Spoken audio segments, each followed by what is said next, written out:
안녕하세요. 사연 읽어주는 우체통입니다. 오늘 사연은 안녕구피라는 사연입니다. 안녕하세요. 저는 전릉동에 살고 있는 58세의 평범한 주부입니다. 평생 몸이 허약한 남편을 대신해 안 해본 일 없이 부모님이 물려주신 굳센 의지력 하나 믿고 지금까지 버텨온 인생이랍니다. 쌀집, 부동산, 분식집, 서점, 체인점 김밥 가게부터 마트 시식 코너까지 참 다양한 곳에서 일을 했지요. 지금은 아는 형님의 소개로 강남에 있는 성형외과에서 야간에 청소일을 하고 있습니다. 한국 사람부터 중국인에 이르기까지 환자도 참 다양한데 오늘 꺼지가 한가득 수술대 위에 놓여 있는 것을 보니 내일도 수술이 많을까 봅니다.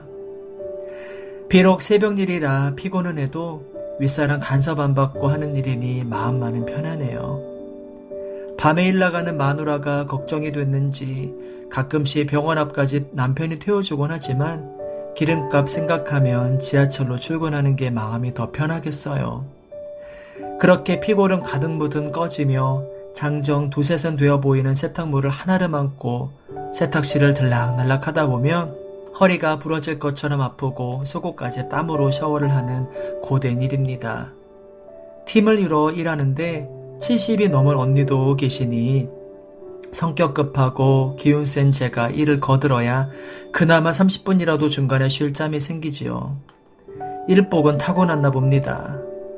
집에서도 평생을 아픈 환자인 척하는 무능한 남편을 둔 덕에 제가 나서지 않으면 돌아가는 게 당최 없으니 이제는 팔자라고 생각하며 살고 있답니다. 동이 트고 헌해지면 그때 비로소 퇴근하는데 길에서 폐지를 줍는 어르신들이나 아파트 경비를 보는 분들만 봐도 저는 그게 참 부럽지 뭐예요? 평생 남편이 벌어다준 돈은커녕 봉투 한 번 구경 못 해봤으니 두 달이 건강하게 똥찌개를 지는 가장들만 봐도 대견하고 그게 그렇게 보기 좋을 수 없답니다.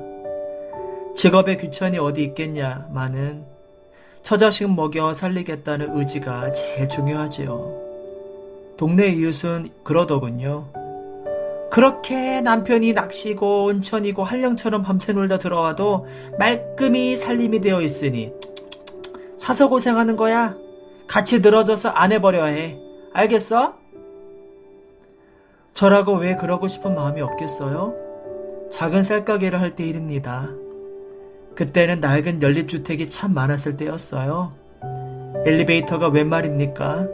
지하방부터 5층이고 4층이고 하루에 몇 번이고 오르락 내리락 배달을 하다 보면 허리가 나만하질 않죠.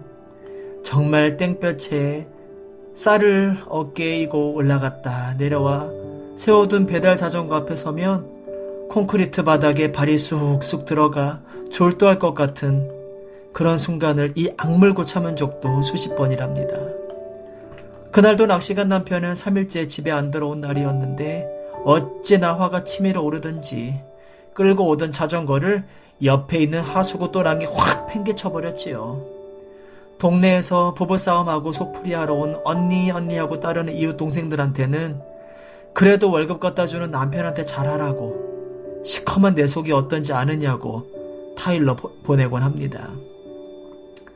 화가 머리끝까지 치밀러 오르면 이놈의 성미를 못 죽이고 하루가 멀다 하고 멱살 잡고 머리채 잡고 방을 떼굴떼굴 구르며 붙어 싸운 적이 많으니 참 못난 꼴 보인 부모라 지금 와서 생각해보면 애들한테 제일 미안합니다. 그래도 죽으라는 법은 없나 봐요. 머리가 숭덩숭덩 빠지고 눈이 터져 망연자실 오열하고 있으면 작은 아들 녀석이 눈물 닦아주고 같이 부둥켜 안고 울어주고 옆에서 제 아빠 욕을 실컷 해주니 참 고마운 아들입니다. 진짜 눈 딱 감고 이 세상 등지고 싶을 때도 많았지만 자식한테 평생 아니 될까 싶어 참아온 세월이었지요. 차라리 남자답게 본인이 부족한 거 인정하고 부인이 부족해 보여도 잘했다 하며 인정해주면서 기분만 살살 맞춰주기라도 하면 더 바랄 게 없을 것 같아요. 전천성이 소처럼 일할 각오가 되어 있는 사람입니다.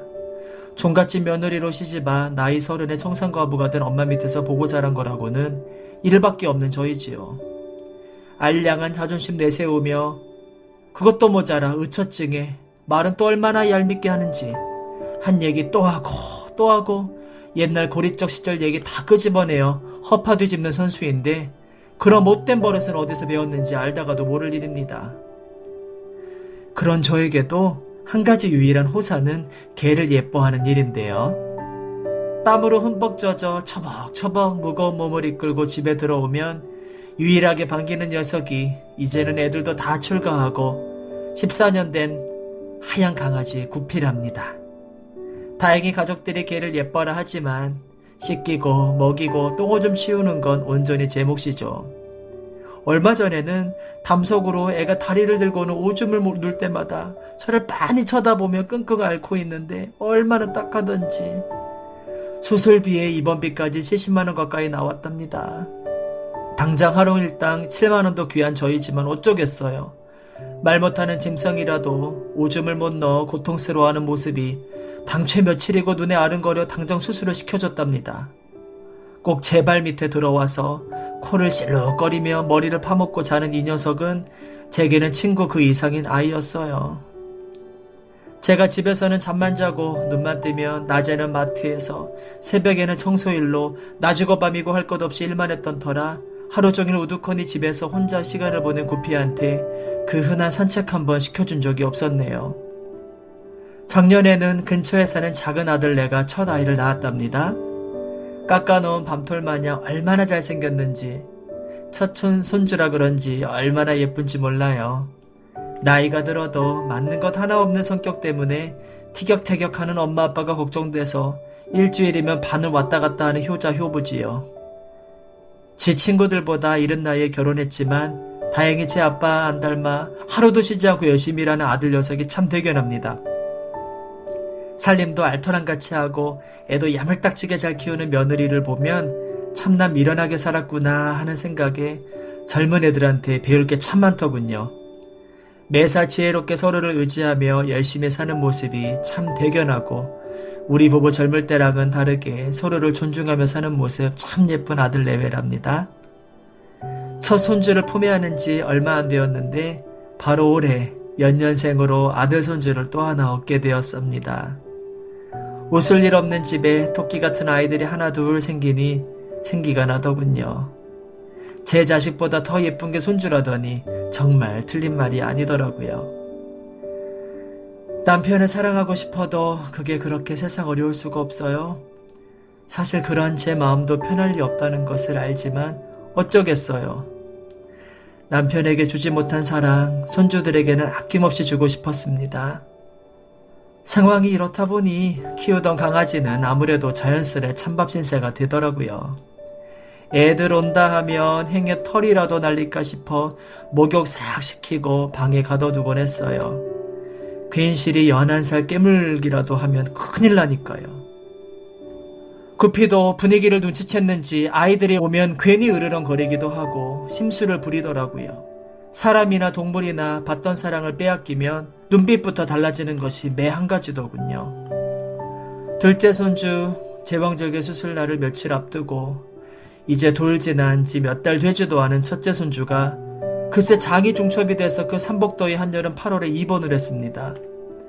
어린아이가 배를 잡고 떼굴떼굴 구르며 열이 올랐는데도 빨리 병명을 찾지 못해 이 병원 저 병원을 전전했는데 말도 제대로 못하는 어린애가 얼마나 고생했을까 생각하니 얼마나 미안하고 애처롭던지요.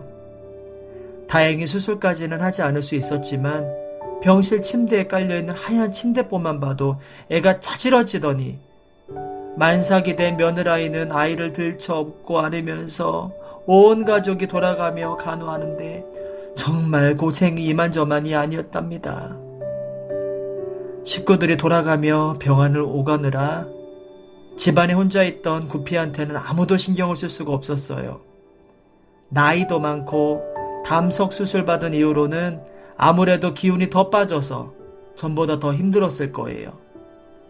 아빠 식사 준비 좀 해드린다고 작은 아들이 집에 잠깐 갔는데 그때 그만 강아지가 갑자기 발작 증세를 보이더니 그대로 눈을 휘둥그레하게 뜨고 숨을 안 쉬었다고 하지 뭐예요. 둘이서 어쩔 줄을 몰라 발만 동동 구르고 있는 차에 큰 손주가 가지고 놀던 바람 빠진 비닐공 하나가 눈에 띄었다고 합니다. 냅다 공을 집어서 숨이 멎은 구피 입에 확확 불어 넣었더니 글쎄 기적처럼 애가 숨을 쉬었다고 해요. 참으로 신기한 일 아닌가요? 이 소식을 청소일을 하고 있는데 전화로 듣고는 얼마나 마음이 짠하고 또 감사한 마음이 들었는지 몰랐어요. 요새 통 큰 손주가 병원에 있어서 일체 구피에게는 신경도 못 쓰고 있었는데 아침에 퇴근하면 녀석이 좋아하는 통조림에 밥 좀 비벼줘야 되겠다 생각하고는 젠 걸음으로 서둘러 집에로 향했답니다. 아는 이웃집에서 태어난 지 몇 주 되지도 않아 눈만 간신히 뜬 아이를 데려다가 키웠던 시간들이 주마등처럼 생각이 나더군요. 속이 꽉 막히고 내 속을 알아줄 사람 하나 없는 것처럼 속이 시커멓게 터들어갈 때도 요 녀석 목욕 싹 시켜놓고 정작 내 몸에는 뿌릴 일 없는 장미향 바디코롱 몇 방울 떨궈주면 그게 그렇게 뽀송뽀송하고 예쁠 수가 없었어요. 빤히 뚫어져라 쳐다보는 땡그란 눈을 볼 때면 수고했다고 애썼다고 대래 날 달래주는 것 같은 마음이 들어 그게 또 그렇게 좋을 수가 없었답니다. 몸이 부서져라 밖에서고 집안에서고 일하느라 정작 링거 꺾고 병원에 누워본 적이 없는 저이지요. 시장에 가도 내가 신을 양말 한 짝 사본 적이 있나 싶을 정도로 서글픈 생각할 겨를도 없이 보내온 인생입니다. 참 생각해보면 이 나이 이때까지 좋은 추억 하나 없는 빈 껍데기 같은 인생을 산 것 같아 화도 나고 후회도 차오릅니다. 좋은 친구들도 몇이 있긴 해도 한 번이고 그 친구들에게 남편 흉본 적은 없으니 나도 참 즐긴 것 같아요. 자존심 하나로 버텨온 세월이었네요. 집에 도착하니 문 앞에서 경산에 사는 여동생이 옥수수 한 자루를 보내줬더군요. 옥수수만 있으면 다른 거 안 찾는 제 식성을 알아주는 건 그래도 동생뿐이네요. 고마운 마음에 전화 한 통 해줘야지 하면서 집에 들어서는데 아차! 어제 죽다 살아난 구피 생각에 옥수수 정리는 이따 하기로 하고 구피를 크게 불렀답니다. 구피야! 구피야! 소파 밑에 있던 구피가 한눈에 봐도 수척해 보이는 게 밤새 고생을 한 모양입니다. 그래도 있는 힘껏 발밑까지 와서 많이 얼굴을 쳐다보며 있는 힘을 다해 꼬리를 흔드는 모습에 마음이 어찌나 내려앉던지 깃털처럼 가벼운 아이를 안고 소파에 앉아 오랜만에 눈을 마주보며 말을 걸어보았습니다. 구피야, 어제 많이 아팠다면서? 많이 힘들었지? 엄마가 미안해. 구피 신경도 못 써주고 너무 미안해. 그렇게 한참을 눈을 보며 이야기 나누는데 꼭 제 얘기를 다 듣고 있는 것처럼 눈을 껌뻑껌뻑 감았다 뜨기를 소차례 하는 모습이 얼마나 딱하고 마음이 안 좋은지 몰랐답니다. 힘겨운 숨을 내쉬며 품에 파고드는 구피에게 엄마가 수건 새로 깔아줄게 구피야. 여기 누워있어. 맛있는 거 해줄게. 알았지? 하고는 하얀 수건 위에 조심히 올려놓고 부엌으로 향했습니다. 그렇게 몇 걸음 걸었을까요? 평소 같으면 쪼르륵 따라왔을 구피가 아무런 기척이 없자 많이 힘들어서 그랬구나 생각하며 한번 뒤를 돌아보았답니다. 두 발을 살포시 포개고 잠든 것처럼 편안하게 누워 있었어요. 가까이 가보니 그렇게 아이는 마지막 인사를 저와 나누고는 영원히 깨지 않을 깊은 잠에 들었답니다. 전날 간신히 기적처럼 살았다가 밤새도록 씻기고 먹인 주인을 기다렸을 구피를 생각하니 얼마나 고맙고 또 미안한지 밤새 기다리게 한 게 더 고생만 시킨 것 같아 마음이 너무나 애려왔습니다. 왜 부모도 죽을 때가 되었는데 아픈 손가락 같은 자식 하나가 오지 않으면 눈을 못 감는다고 하지요. 동물인들 다를까 싶네요. 생명이 있으면 다 받은 사랑을 알고 또 준 사랑을 아는 법인가 봅니다. 수술을 해주었던 동물병원 원장님과 상의 끝에 구피를 화장해 해준다고 하셔서 선생님께 맡기고 돌아왔습니다. 그리고 다음날 저희 집에는 둘째 손주가 태어났고 다시 조금씩 생기가 돌게 되었지요. 글쎄요, 구피도 알았나 봅니다. 이제 새로운 생명이 또 태어나면 자기가 설 자리는 더더욱 없겠구나 싶었나 봅니다. 못해준 것만 생각나고 미안한 마음이 참 컸어요. 내 몸 하나로도 천근만근일 땐 씻기고 건사하는 것이 온통 내가 다 해야 하는 일이라 불평도 많았지만 그 아이 덕분에 버텨온 시간들도 많았으니 제가 꽤나 의지했나 봅니다. 그리고 생각했습니다. 주는 사랑은 내가 소진되는 것이 아니고 내가 채워지는 일이구나 하는 걸요. 그렇게 새 손주를 맞이하고 아낌없이 사랑을 주기로 작정했지요. 꽁꽁 얼어붙어 녹을 김이라고는 보이지 않는 남편에 대한 마음도, 행동도 느려지고 말도 어눌해지는 모습을 보니 이제는 조금씩 딱한 마음도 드네요. 사람이 쉽게 변할 리가 없지요. 결국 변해야 하는 건 나 자신인걸요. 이제와 지난 세월을 후회한들 뭐하고 또 남은 긴 세월을 어찌 사나 하고 한숨 쉰들 뭐하고 뭐가 달라지겠어요. 내가 마음을 달리 먹고 이제는 악다구니 그만 쓰고 조금씩 숨통 열며 살아야 하겠지요.